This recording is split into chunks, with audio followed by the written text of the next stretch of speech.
The battle for Ukraine's cultural gems. Attacking a country's culture is to attack its humanity.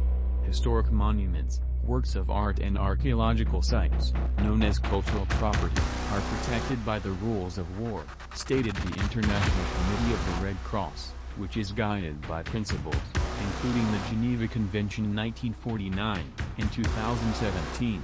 Since the Russian invasion of Ukraine began in February 2022, the war has had terrible consequences for the country and its people, including massive damage to the entire Ukrainian culture sector. 1 month after the invasion, the effects were being reported, as workers went on desperate rescue missions.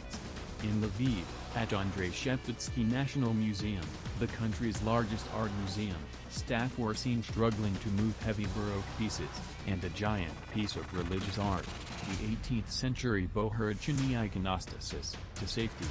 We saw empty display cabinets at the Museum of the History of Religion, and at the Latin Cathedral, sculptures were wrapped in foam and plastic to protect them from the threat of shrapnel. A museum worker takes measures to protect a statue in Zaporizhzhia. Monuments such as these are at risk of damage. A museum worker takes measures to protect a statue in Zaporizhzhia.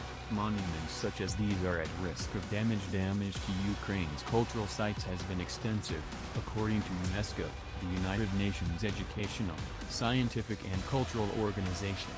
Its red list of cultural objects at risk records verifiable damage to more than 259 cultural sites since the war began, not including damage from the destruction of the Novokakhovka Dam, where full assessment has not yet been possible. Destroying the cultural heritage of a country as a weapon to undermine its people has long been a tactic of war. In recent decades, that has included the destruction of cultural and religious sites in the former Yugoslavia in the 1990s, the Buddhas of Bamiyan in Afghanistan in 2001, and the Great Mosque of Aleppo in Syria in 2016. The war is an attack on the intangible heritage and the cultural and creative industries of the country. UNESCO Cultural Property Protection, CPP, has a long history in military law. The earliest surviving code of discipline for an English army is the 1385 Durham Ordinances, drawn up for Richard II's invasion of Scotland, which included an article not to damage religious or other cultural buildings. The U.S. is accepted as the first country to make CPP part of its military policy, through the 1863 Lieber Code, written for federal forces during the American Civil War. Multiple missile strikes on the city of Odessa in July caused damage to at least 25 historic buildings. Multiple missile strikes on the city of Odessa in July caused damage to at least 25 historic buildings today. Intentional targeting of cultural and religious sites that are not military goals or contribute to military action is prohibited in international humanitarian law. In the 1954 Hague Convention on the Protection of Cultural Property in the Event of Armed Conflict, and its second protocol drawn up in 1999. In October 2022, Vladimir Putin imposed martial law on 4 Ukrainian territories illegally annexed by Russia. According to the Art newspaper, when he did that, he also explicitly legalized the looting of the country's cultural heritage in the name of preservation.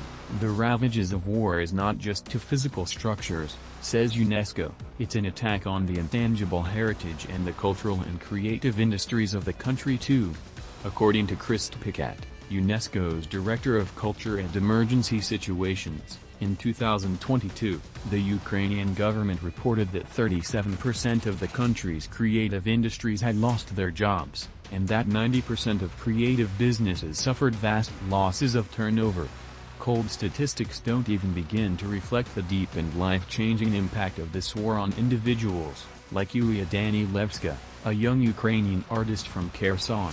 She has documented life under occupation in the city by drawing with permanent marker pens on white tiles. Her tile stories are colorful, dramatic renditions of her observations, of Mariupol, looters, a burning house and other wartime symbolism.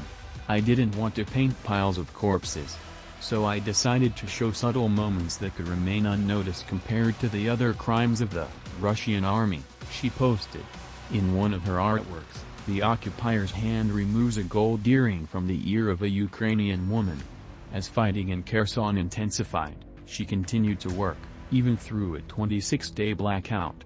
I am not afraid, even though people are being kidnapped in Kherson, and not all of them come back, she wrote in the early months, adding for the occupants, I am a no-name, they are not aware of the modern art. But when the block in which she and her husband lived was badly bombed, they decided they had to leave. I was very scared, life was too dangerous.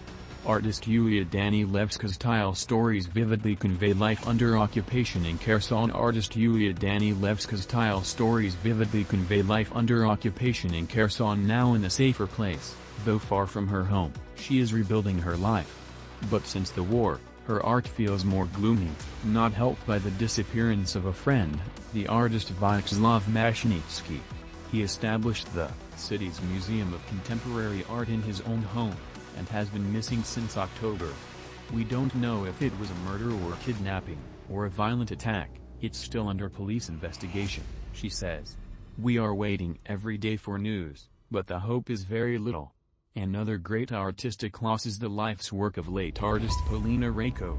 She began painting at 69, to process her grief after the death of her husband, and losing her only daughter in a car crash.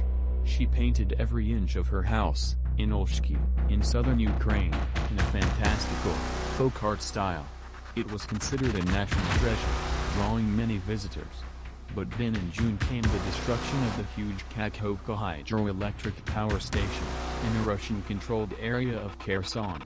The resulting flood is believed to have engulfed Rayko's house museum, as well as villages and towns downstream of it. The power station itself, built in 1954, was the only structure of its kind in the Soviet monumental classicism style, which has deep European roots.